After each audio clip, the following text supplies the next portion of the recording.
룻기 2장 17절부터 23절에 있는 말씀 찾으셨으면 제가 17절부터 봉독해 드리겠습니다. 룻이 밭에서 저녁까지 죽고 그 죽은 것을 떠오니 보리가 한 에바쯤 되는지라 그것을 가지고 성읍에 들어가서 시어머니에게 그 죽은 것을 보이고 그가 배불리 먹고 남긴 것을 내어 시어머니에게 드리매 시어머니가 그에게 이르되 오늘 어디서 주었느냐 어디서 일을 하였느냐 너를 돌본 자에게 복이 있기를 원하노라 하니 룻이 그 누구에게서 일했는지를 시어머니에게 알게 하여 이르되 오늘 일하게 한 사람의 이름은 보아스니이다 하는지라. 나오미가 자기 며느리에게 이르되 그가 여호와로부터 복받기를 원하노라. 그가 살아있는 자와 죽은 자에게 은혜 베풀기를 그치지 아니하는도다 하고 나오미가 또 그에게 이르되 그 사람은 우리와 가까우니 우리 기업을 물을 자 중에 하나임이라 하니라. 모압 여인 룻이 이르되 그가 내게 또 이르기를 내 추수를 다 마치기까지 너는 내 소년들에게 가까이 있으라 하더이다 하니 나오미가 며느리 룻에게 이르되 내 딸아 너는 그의 소녀들과 함께 나가고 다른 밭에서 사람을 만나지 아니하는 것이 좋으니라 하는지라. 이래 룻이 보아스의 소녀들에게 가까이 있어서 보리 추수와 밀 추수를 마치기까지 이삭을 주우며 그의 시어머니와 함께 거주하니라. 아멘. 23절까지 함께 읽었습니다. 오늘 우리가 읽은 룻기 2장 17절부터 마지막 절 23절에 있는 말씀을 중심으로 주제를 하나님의 구원은 한 번의 극적인 기적으로 완성되지 않습니다. 한 번의 극적인 기적으로 완성되지 않습니다 하는 이야기를 본문 묵상 중에 저에게 특별히 주신 말씀으로 여기고 여러분들과 함께 나누려고 합니다. 하나님의 구원은 한 번의 극적인 기적으로 완성되지 않습니다. 이런 글이 있어서 여러분들에게 먼저 소개해드리려고 합니다. 미국에 있는 아들집을 방문하고 왔던 어느 시부모님이 며느리 자랑을 했어요. 며느리가 참 잘하더라. 여러분들 우리 며느리 사유를 해서 기도하시죠? 여러분 꼭 기도하셔야 됩니다. 기도하셔야 돼요. 며느리 방문을 마치고 아들 방문을 마치고 이제 비행기를 타는데 며느리가 편지 이런 손편지 하나를 주면서 한 통을 주면서 어머니 비행기 안에서 들어가 보세요. 부끄러워요. 이러더라는 거예요. 비행기 타자마자 얼마나 궁금하겠어요. 며느리가 손편지를 줬으니까. 그래서 얼른 뜯어보니까 이런 얘기를 하는 거죠. 저는 부모님을 만나게 되는 것을 하나님께 감사드립니다. 이번 저희들을 찾아주셔서 저희들에게 상당한 용기가 되었습니다. 부모님을 만나게 해주신 하나님께 감사드립니다. 이렇게 써있다라는 거예요. 얼마나 사랑스럽고 고맙겠어요. 그죠? 어떤 사람은 시부모님이 방문하는 것에 대해서 피곤을 느끼고 가는 것을 좋아하는데 방문해 주셔서 너무나 저희들에게 용기가 됐다고, 시부모 같은 어른들을 만나게 해주셔서 하나님께 감사를 드린다고 이 편지를 드리니까 다른 어떤 말보다도 너무도 고맙게 생각이 되었습니다. 그런데 그분은 며느리를 위해서 오랜 동안 기도해 왔다 하고 그 글의 말미에 그렇게 쓰여 있더라고. 오랜 동안 기도했다고. 여러분들 어떤 기도보다도 바깥 사람이 우리 집안에 들어오는 걸 잘해야 되거든요. 그죠? 그건 뭐 어떻게 할 수가 없어. 결혼 전에는 야단도 치고 이러지만은 결혼을 딱 하면 내 사람이 되는 거예요. 그러니까 소리도 크게 낼 수도 없어요. 그래서 여러분들이 이 아이들의 혼사들을 위해서 꼭 기도하는 여러분이 되시길 바랍니다. 우리 신앙인은 이 삼기 늘 마음에 품고 우리가 신앙생활을 해야 되는데 이 책 여기 글에서는 오기라고 그러는데 오기하면 여러분들 외우기 어려울 것 같아서 3기를 하는데 4기 정도만 할까요? 4기 한 기도 붙어서 4기. 첫 번째는 우리 신앙인들에게 무엇이 있어야 되는 게 기억을 잘해야 된다는 겁니다. 기억. 어떤 기억? 어떤 기억? 하나님 말씀 기억을 해야 여러분들이 어려울 때 용기를 얻습니다. 하나님 말씀. 그래서 여러분들이 말씀을 외우는 일이 조금은 힘들다 하더라도 자꾸만 외우려고 할 필요가 있어요. 그럴 때 여러분 어려울 때 그 말씀을 하나님께서 내 속에 생각나게 하셔서 그 어려운 일들을 극복하게 하신다 하는 이 기억. 그리고 말씀 기억, 과거의 좋은 기억, 그리고 또 행복했던 기억을 자꾸만 얘기해서 그 기억을 해야 기억하라. 성경에는 기억하라 말씀하셨죠. 기억해야 감사가 나옵니다. 감사는 저절로 나오는 게 아니라 좋은 일, 하나님의 은혜를 기억해만 나온다는 거. 기억 꼭 기억하십시오. 기억. 두 번째 기자는 뭐냐면 기대. 우리 성도들이 꼭 가져야 할 것은 기대라는 것입니다. 모든 것이 합력하여 선을 이루니라. 그래서 이게 우리 눈에는 조금 힘들어 보이고, 이게 우리 눈에는 조금 답답해 보이고, 이게 우리 눈에는 조금 고통스럽게 보인다 하더라도 합력하여 선을 이루신 하나님께서 좋은 게 될 거야. 그래서 우리 성도들은 기본적으로 기대하는 존재예요. 기대하는 존재. 기대. 세 번째로는 기도. 잘 아시죠? 기도는 영혼의 호흡이라고 그러죠. 우리가 호흡하지 못하면 1분만 호흡하지 않으면 큰일 나듯이 우리가 영적으로 호흡하지 않으면요 그 사람이 얼마나 당당하더라도 큰일 난다는 거죠. 그래서 기도. 세 번째로는 네 번째는 기다림. 기다림. 기다리는 거 우리가 인생을 살면서 체험해 보셨지만은 하나님의 때와 내 때가 다르더라는 거예요. 나는 이때가 가장 좋은 때인 줄 여기고 이때 이루어져 주길 바랐지만은 그러나 아니라는 겁니다.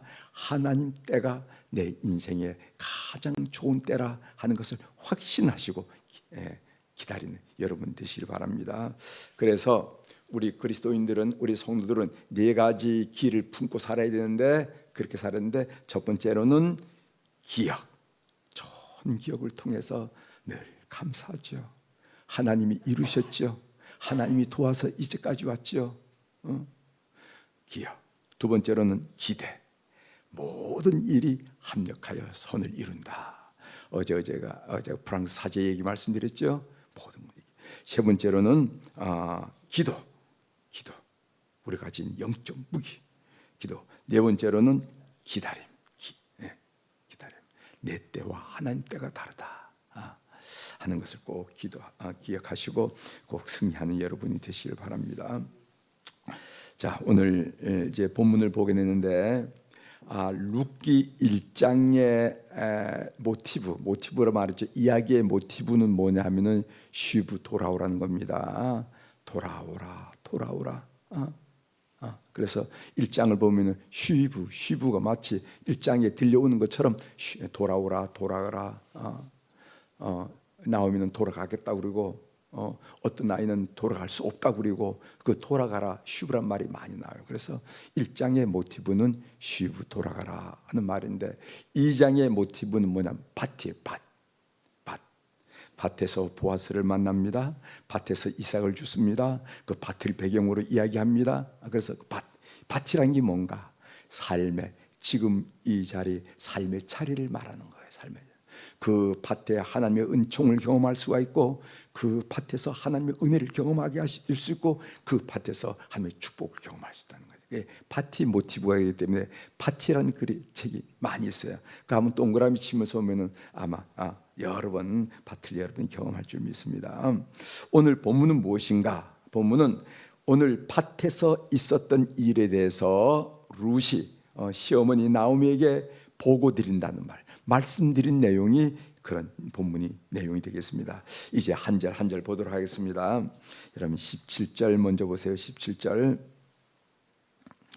룻이 밭에서 저녁까지 죽고 그 죽은 것을 떠니 보리가 한 에바쯤 되는지라 이렇게 얘기했어요. 룻의 이삭 죽기는 낭만적인 전원 풍경이 아닙니다.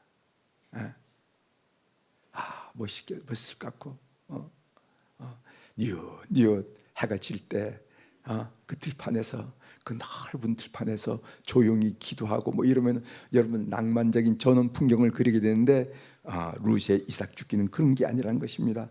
하루 종일 허리를 굽히고 펴는 이삭을 줍는 고된 노동, 그 노동으로 끝나는 것이 아니라 그 노동 후에 이삭 다발을 단단한 바닥에 놓고 막대기로 수없이 내리쳐야 비로소 한 줌의 알곡을 거둘 수 있는 것이 바로 이삭 죽기라는 겁니다. 여러분 혹시 밀타작, 보리타작 해본 적이 있으세요? 어렸을 때? 봤어요. 보긴 봤죠. 보긴 봤어요. 이 밀타작이 어려워요. 왜 그러냐면은 그 까칠한 그 이삭이죠. 그 뭐라 그럽니까? 그래서 더 몸이 힘듭니다. 다른 타작보다, 오히려 벼 타작보다 보리 타작, 밀 타작이 더 힘들어요. 그렇죠. 그 뭐라 그러죠? 까칠한 끄트머리 있는 거, 그것 때문에 더 힘들다는 거예요. 시어머니를 공양하는 일에 얼마나 힘겨운 희생이 동반되는지 오늘 본문은 우리들에게 그려주고 있습니다. 그래서 룻이 시어머니를 사랑한다 하는 것은 감상적인 동정이 아니라 힘든 노동을 동반하는 실존적인 헌신이라는 겁니다. 말로만 이렇게, 오늘 성경에 나왔으니까 뭐 나오미를 그렇게 공경한가 보다, 그게 아니라 실질적으로 희생이 동반되고 실질적으로 고통이 동반되는 그런 헌신이라 하는 것을 우리가 본문을 통해서 알 수가 있습니다. 여기서 이 룻이 하루 동안 모은 그 곡식이 양이 어떻게 되냐면은 한 에바가 되었다 이렇게 얘기하죠. 한 에바. 이 한 에바는 히브리 곡식 부피 단위를 말하는데, 오늘날 양으로 말하면 한 22리터가 된다고 그래요. 정도 있는데, 만일 무게를 따진다 그러면 15 내지 20kg 정도라는 거예요. 15g. 그렇게 많은 양이죠. 그러니까 여자가 하루에 죽기는 어려운 그런 상당한 양. 그러니까 여러분 15kg, 22kg 이게 얼마나 무거운 겁니까? 그렇죠? 그런데 그걸 이삭을 주어서 그 양을, 그 부피를 채운다는 것은 그건 엄청난 거예요. 자, 18절 보겠습니다. 그것을 가지고 성읍에 들어가서 시어머니에게 그 준 것을 보이고 그가 배불리 먹고 남긴 것을 내어 시어머니에게 드리매. 여기 보면 남기다 하는, 남긴 것을 하는 이 남기다라는 동사가 나오는데, 이 남기다라는 동사는 룻기 1장의 모티브였던 텅 비다라는 단어와 극적인 대조를 이룬다는 거죠. 룻기 1장 21절을 여러분들에게 소개해드립니다. 제가 읽어드리겠어요. 내가 풍족하게 나갔더니 여호와께서 내게 비어 돌아오게 하셨느니라. 이게 나오미의 고백이에요. 나오미의 고백. 여기 보면은 나오미의 마음은, 나오미의 삶은 텅 비었습니다. 그런데 오늘 보면은 남겼다 이런 말이 나오죠. 둘이 돼도 됩니다. 룻은 보아스의 식탁에서 배불리 먹고 남을 정도로 풍성한 대접을 받았고, 또 룻이 가지고 온 남은 것으로 상실과 원망으로 텅 빈 나오미의 가슴을 채워주면서 희망의 씨앗이 되고 있구나 하는 것을 오늘 우리가 본문을 읽으면서 상상을 할 수가 있습니다. 그 다음에 19절 보겠습니다. 19절. 시어머니가 그에게 이르되 오늘 어디서 주었느냐, 어디서 일하였느냐, 너를 돌본 자에게 복이 있기를 원하노라 하니 룻이 누구에게서 일했는지를 시어머니에게 알게 하여 이르되 오늘 일하게 한 사람의 이름은 보아스니이다 한지라. 오늘 어디서 주었느냐, 어디서 일하였느냐, 너를 돌본 자에게 복이 있기를 원하노라. 시어머니 나오미는 직감했죠. 직감. 어머니의 직감이고 무슨 거 아니겠습니까? 직감했어요. 나오미는 엄청난 양의 보리 수확을 보면서 그리고 또 볶은 음식을 보는 순간 이것은 단지 운이 좋아 곡식을 많이 거둔 상황이 아님을 순간 직감을 했습니다. 그래서 묻는 거예요. 오늘 어디서 주웠니? 오늘 어디 누구에게 일했니? 누가 너를 돌봤니? 이렇게 하는 거예요. 여기 그걸 보면서 나오미는 누군가 룻에게 의도적으로 호의를 베풀었다는 사실을 감지했습니다. 그래서 오늘 이렇게 물었던 것입니다. 여기서 우리는 이제 보아스란 이름을 처음 알게 되죠. 이제 룻도 나오미도 처음 알게 됩니다. 20절 보겠습니다. 나오미가 자기 며느리에게 이르되 그가 여호와로부터 복받기를 원하노라. 조금 뛰어서 나오미가 또 그에게 이르되 그 사람은 우리와 가까우니 우리 기업을 물을 자 중에 하나이니라 하니라. 이게 오늘 본문의 핵심 구절입니다. 요절입니다. 여기 보면 우리 기업을 물을 자, 요 말했죠? 기업 물을 자, 우리 기업을 물을 자. 이것이 그 유명한 단어는 고엘이라는 단어예요. 고엘. 아마 여러분 들으셨을 거예요. 우리가 사사기 공부할 때도 고엘이라는 단어를 배웠고 여호수아서를 공부할 때도 고엘이라는 단어를 배웠습니다. 고엘. 이 고엘이라는 말이 무슨 말인가? 되찾다, 구속하다, 물으다, 물러줘 하는 말 하죠. 물으다라는 뜻을 담고 있는데 출애굽기 6장 6절에 이런 말씀이 있습니다. 그러므로 이스라엘 자손에게 말하기를 나는 여호와라. 내가 애굽 사람의 무거운 짐 밑에서 너희를 빼내며 그들의 노역에서 너희를 건지며 편팔과 여러 큰 심판들로서 너희를 속량하여. 이 속량하여라 하는 말이 고엘이라 이 말이나 말입니다. 이 고엘 제도는 참 이스라엘에 있는 특별한 제도인데 이 고엘 제도는요, 이스라엘 지파가 분배받은 기업 땅을 그 지파가 영구히 보존하도록, 그리고 하나님이 허락한 그 혈족이 영구히 이어지도록, 그리고 부당한 피해를 당했을 때 이를 보상하기 위해서 마련한 제도가 고엘 제도예요. 그래서 조금 구체적으로 보면은 고엘은 가난한 친척의 땅을 다시 사주어야 됐습니다. 친척 중에 누가 살다 보면은 그렇지 않겠습니까? 땅을 팔아야 되지 않겠어요? 그래, 살기 위해서. 그런데 그 판 땅을 가장 가까운 친척이 사주어서 그 기업을 보존하도록 했습니다. 그 말씀이 레위기 25장 25절에 있는데 그 부분을 제가 읽어드리겠습니다. 한번 들어보세요. 이게 고엘 제도라는 거. 만일 내 형제가 가난하여 너희 기업 중에서 얼마를 팔았으면 그에게 가까운 기업 물을 자가 와서 그의 형제가 판 것을 물을 것이요. 그러니까 그걸 사고 도로 회복해야 된다는 겁니다.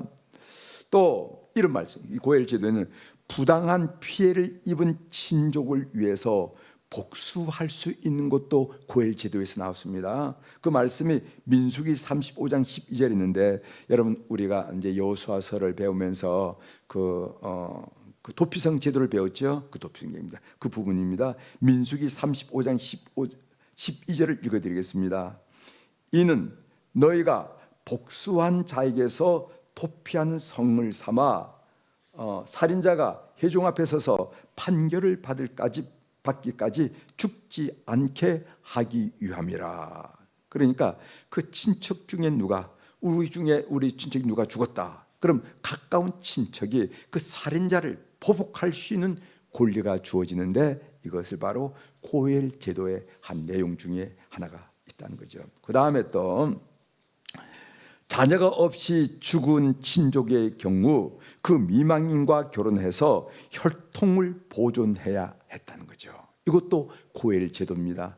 신명기 25장 5절에 있는 말씀 제가 읽어드리겠습니다.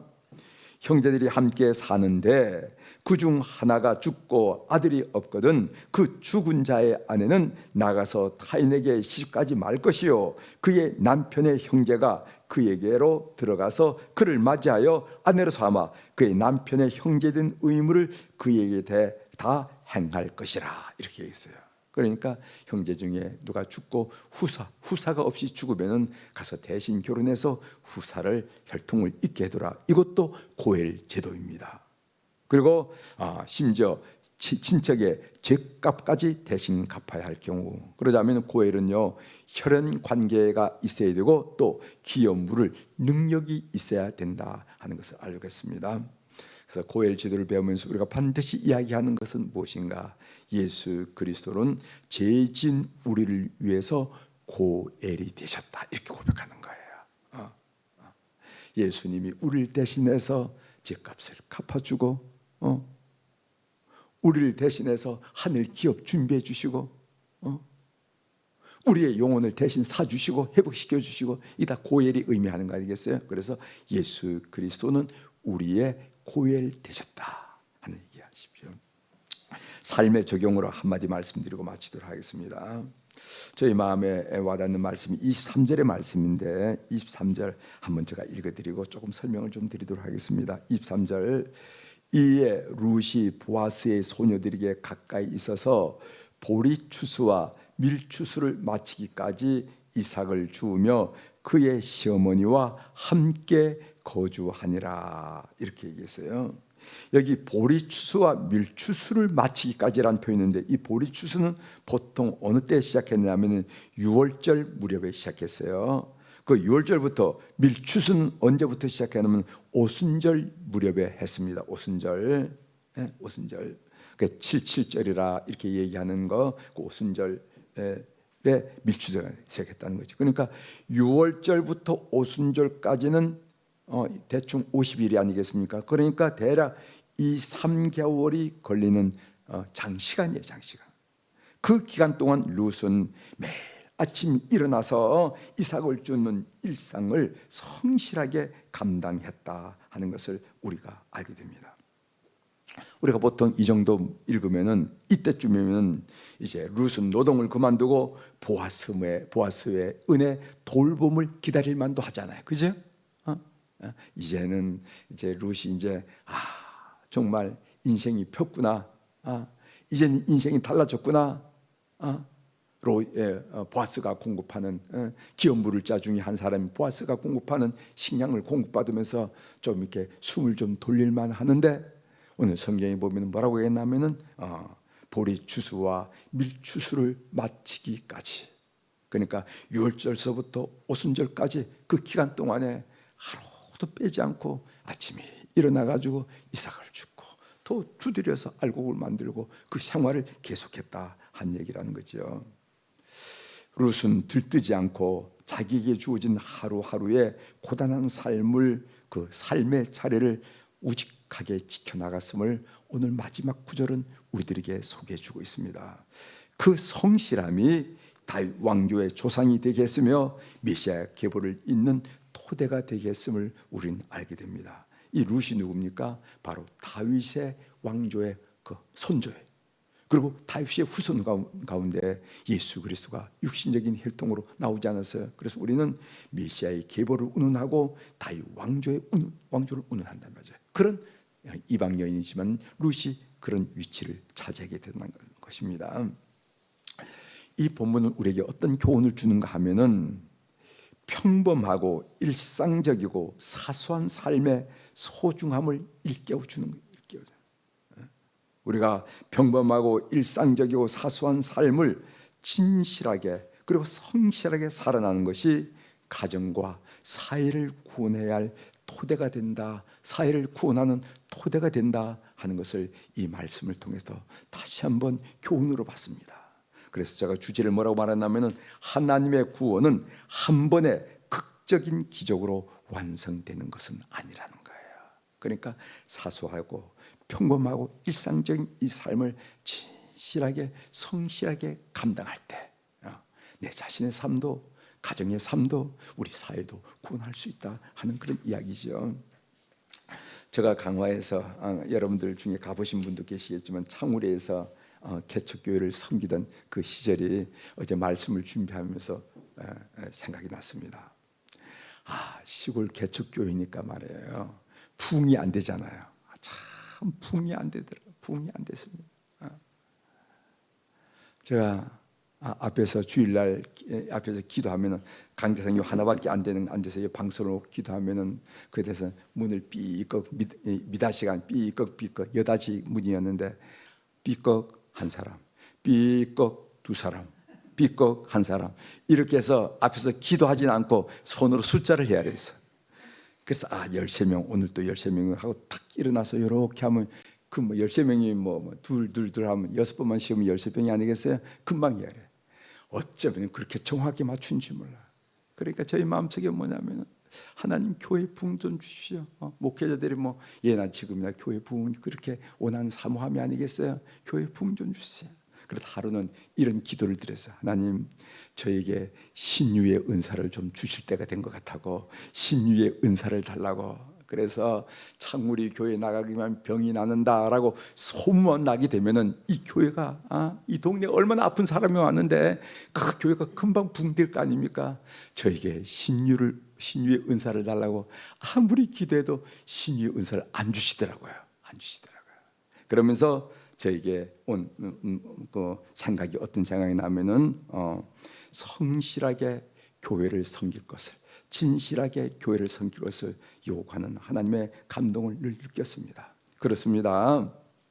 하나님의 구원은 한 번의 극적인 기적으로 완성되지 않는다는 것입니다. 이걸 우리가 신앙하는 사람들이 꼭 기억하셨어요. 그래서 기적 좋아하는 것보다도 오늘 이 사소하고 평범한 이 생활, 이게 소중하다.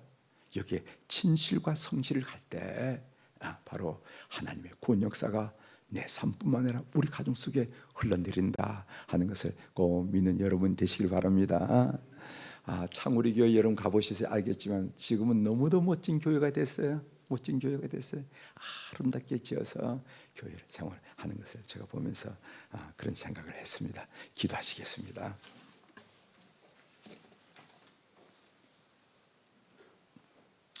하나님 아버지,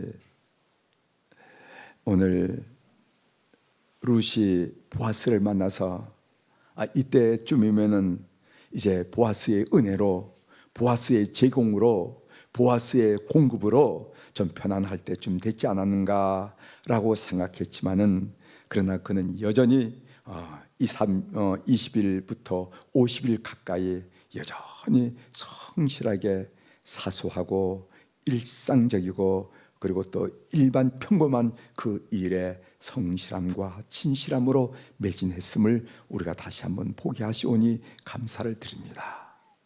사람들은 기적을 원하지만은 기적을 통해서 구원 사역이 일어나는 것이 아니라 오늘도 성실하게, 오늘도 진실하게 말씀 앞에 서고 말씀을 살아나갈 때 바로 내 자신의 구원뿐만 아니라 가정의 구원과 이 사회와 역사의 구원이 이루어진다는 것을 오늘 또 이 말씀을 통해서 도전받게 하시오니 감사를 드립니다.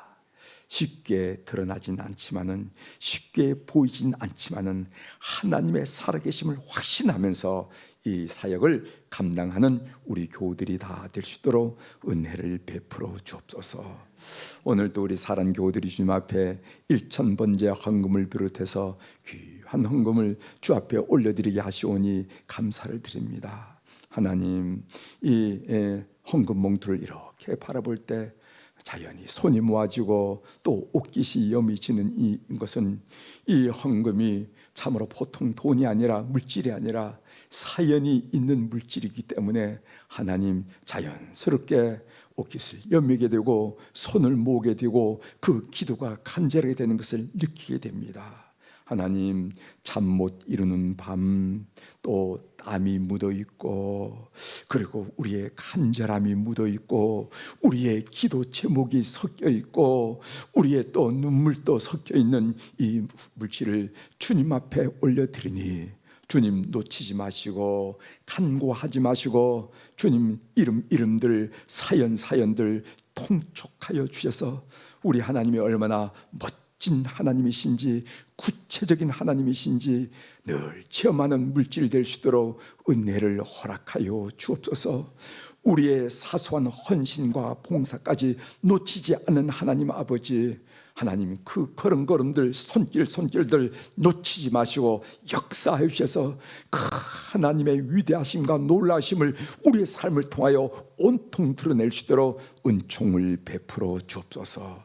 하나님, 오늘 화요일 날 우리 교회 어른들을 위해서 특별히 기도하며 축복하게 하시오니 감사를 드립니다.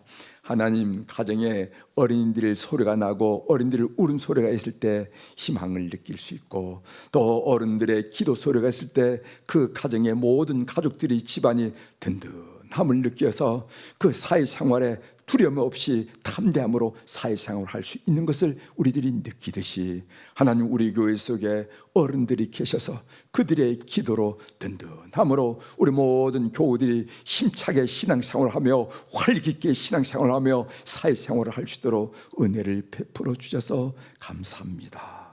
저녁 노을이 그 아름다움을 타는 것처럼 우리 교회 모세 선교회를 비롯하여 여호수아 어른들, 남자 어른들, 또 안나 선교를 비롯해서 리버가, 또 여러 선교하는 여성 선교원들 주님께서 기억하여 주시고, 무엇보다도 저들의 여생이 저녁 노을처럼 찬란하고 보람있고 감탄을 자아내는 축복된 삶이 될 수 있도록 은혜를 허락하여 주시옵소서. 그들의 기도 한마디 한마디 주님께서 경청해 주셔서 모든 후손들이 할머니 기도해 주세요, 어머니 기도해 주세요, 할아버지 기도해 주세요, 아버지 기도해 주세요 넉넉히 말할 수 있는 어른들 되게 도와주시고, 하나님 아버지, 그 무엇보다도 그들 심령 속에 소망이 넘치며 평강이 넘치며 그리고 강건함이 넘쳐서 하나님께 영광 돌리는 하루하루의 생활이 될 수 있도록 은혜를 허락하여 주옵소서. 오늘 또 하늘의 주권과 땅의 주권을 가진 우리 주님의 권세 있는 이름으로 이 새벽에 선포합니다. 내 영혼이 잘된 같이 범사가 잘되고 강건한 축복을 우리 모든 교우들이 누리게 도와 주옵소서. 5시에 새벽에 말씀을 만나는 우리 새벽 기도꾼들, 그리고 7시에 참으로 말씀을 들으면서 하루를 출발하는 직장인들의 일까지 하나님, 그들의 하루의 삶을 축복하여 주시옵소서. 감사드리며 예수님의 이름으로 축복하며 기도 올리옵나이다. 아멘. 하늘에 계신 우리 아버지여, 이름이 거룩히 여김을 받으시오며 나라가 임하시오며 뜻이 하늘에서 이루어진 것 같이 땅에서도 이루어지이다. 오늘 우리에게 일용할 양식을 주시옵고, 우리가 우리에게 죄진 자를 사하여 준 것 같이 우리 죄를 사하여 주시옵고, 우리를 시험에 들게 하지 마시옵고, 다만 악에서 구하시옵소서. 나라와 권세와 영광이 아버지께 영원히 있사옵나이다. 아멘.